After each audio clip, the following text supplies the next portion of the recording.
2024 has been an extremely good year for indie games and low budget films. Some of the best games of the year have been indie. Unfortunately, the best indie game of the year didn't get the attention that it rightfully deserved. I'm talking about Nine Souls. Got snubbed at the Game Awards, should have been nominated for Game of the Year. I know I've been glazing this game for like 3 months now, but I can't help it. I can't help but gushing grannies over how good Nine Souls is. It's like when SpongeBob eats that Krabby Patty with jellyfish jelly. Hey all you people, hey all you people. Like that's what I'm doing with Nine Souls, shaking people awake to how great that game is. And now I'm about to do that for what I think is the best animated movie of the year, Flow. This is a low budget film made on, I think it was a $4 million budget, and it is breathtaking. It is wholly unique. There is no other film I've seen like this, period. And I appreciate that. In a climate where everything that comes out is either a sequel or a regurgitated remake or some formulaic AI-driven quick cash grab piece of shit like Red One, this is such a refreshing experience. It's a movie that doesn't have a single line of dialogue. And I know some people will hear that and roll their eyes going, ugh, so it's relying on a gimmick. No, Scrooge, it's not. It just so happens this movie didn't need a single line of dialogue to convey an extremely compelling piece. It tells a wonderful story and conveys so much emotion without ever needing words. And I'm glad they elected not to have anyone in this movie talk because it's a movie about animals in a, we'll say, post-apocalyptic world. I don't want to give away too much, but it's a very mysterious environment with a lot of intrigue to it. In a lot of ways, when I was watching Flow, it reminded me of playing Journey for the first time. If anyone played that on the PlayStation 3, absolute masterpiece of a game.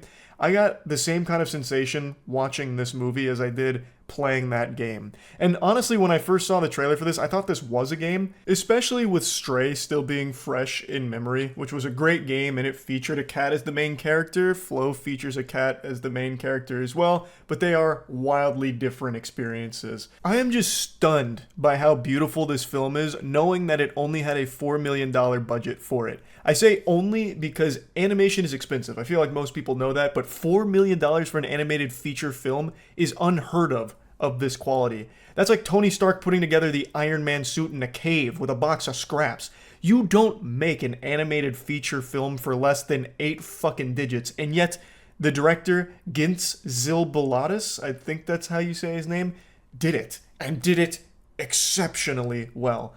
I'll talk about it a little bit, but I don't want to spoil anything because I think this is a film that's best left to interpretation.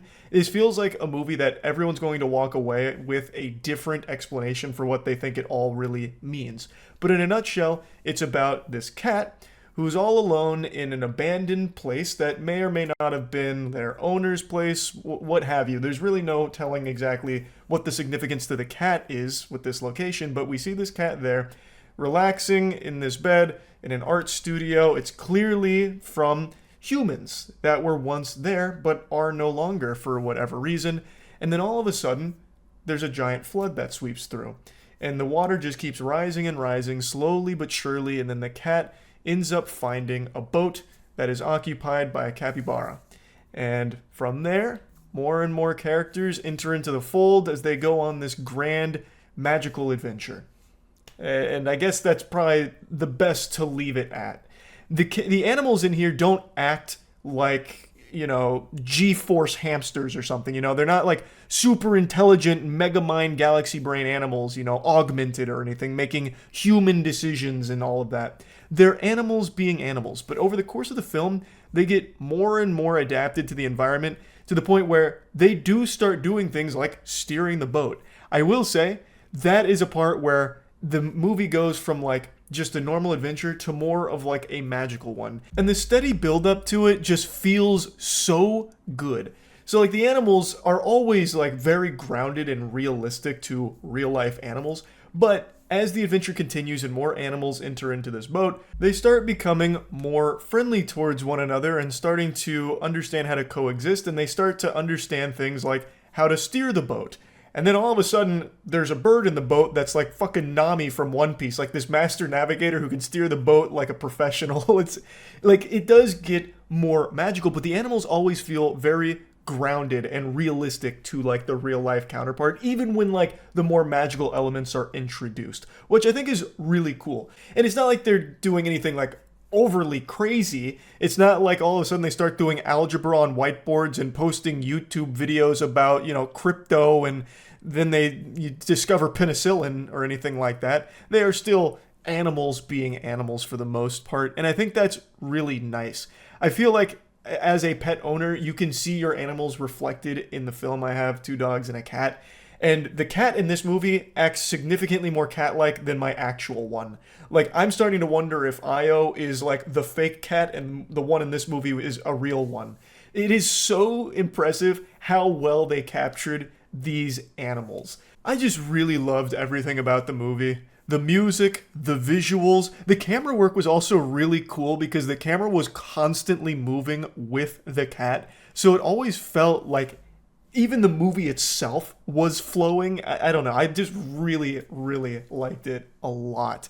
And I feel like it's a movie that's going to mean so many different things to different people that I'm really curious to see what people think it all means, like what they believe it represents. Because I have my own perspective on it, and I feel like everyone's going to walk away with a different idea on what it all actually means, which I think is super cool when a movie does that, to challenge the viewer to kind of think for themselves on what exactly did this scene mean? What did that visual represent? Because it's a movie that clearly has deeper meaning. It's not just like cats and dogs in a boat and the boat goes from, point A to point B. There's a lot that happens and a lot of growth with the characters. Even though there's not a single word spoken, the animals, of course, do still make animal noises. They're not completely silent or anything, but you're not going to have them monologuing about their feelings or breaking out into a song to explain what the viewer should be feeling during this moment. I just really like this movie. I fuck with it so hard. I really hope that this film succeeds in a big way for the team, because clearly a lot of passion and soul got put into this. It was worked on for 5 years from what I've read. 5 years on a $4 million budget, and I really think they knocked it out of the park with this. I hope that it is a huge success for them. This is just the exact kind of movie I love. A completely unique premise that is executed extremely well. I've been saying for years now, the future for both video games and movies is less $250 million budget super stinkers like Red One and Borderlands movie, and instead do more lower budget films that are extraordinary, like Flow. And in gaming, less $100 million super stinkers that no one wants and they flop in a big way like Concord, and instead more lower budget great games like Nine Souls. Like, I really think that in both of these industries, the best path forward is lower budget but more passionate productions that aim to deliver something new, something fresh, and something great. And I think Flow nailed that. So I just highly recommend checking this movie out. It's a shame more people aren't talking about this movie, and it also seems like it wasn't a massive release to theaters, because when I went to watch it today, there was only like 3 showings at all today in the theater I normally go to.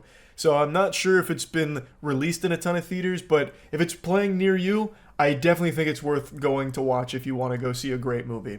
So yeah, that's really about it. So yeah.